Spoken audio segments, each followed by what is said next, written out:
హనుమంతుడిలో ఒక గొప్పతనం ఏమిటి అంటే మనం గ్రహించవలసింది, ఆయన జీవితం మొత్తం మీద చేసింది రెండే పనులు, మూడవ పని ఆయన చేయలేదు. ఒకటి కర్తవ్యం, రెండు స్మర్తవ్యం. ఇది ఆయన లక్ష్యం. కర్తవ్యం, స్మర్తవ్యం. పని చేయవలసి వచ్చినప్పుడు ఆ పని ఏదో చేశాడు, వెంటనే ఆ విషయం అక్కడ వదిలేశాడు. మనం ఎందుకు అనేక రకాల వ్యాధులతో ఇబ్బంది పడతాం, అహంకారంతో బాధపడతామంటే ఆ పనిని వదిలేయలేం మనం. కర్తవ్యం, స్మర్తవ్యం, ఈ రెండూ దృష్టిలో పెట్టుకుంటే హనుమంతుడిలాగే ఆనందంగా ఉండగలుగుతాం మనం.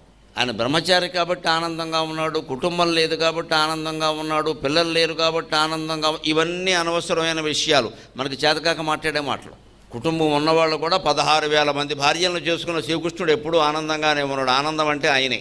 మనం ఎందుకు ఒక్క సంసారాన్ని ఏడవలేక ఏడుస్తూ కూర్చున్నాం ఇక్కడ ప్రతిరోజు? పోనీ సంసారం లేని వాళ్ళు ఏమైనా సుఖంగా ఉన్నారా? ఎల్కేజీ కుర్రాడి దగ్గర నుంచి 90 ఏళ్ల ముసలాడి వరకు ఎవడూ సుఖంగా లేడు ప్రపంచంలో. అందరూ ఆందోళనే, ఎవడు గొడవ వాడిది. వీడికి హోంవర్క్ టెన్షన్ అయితే వాడికి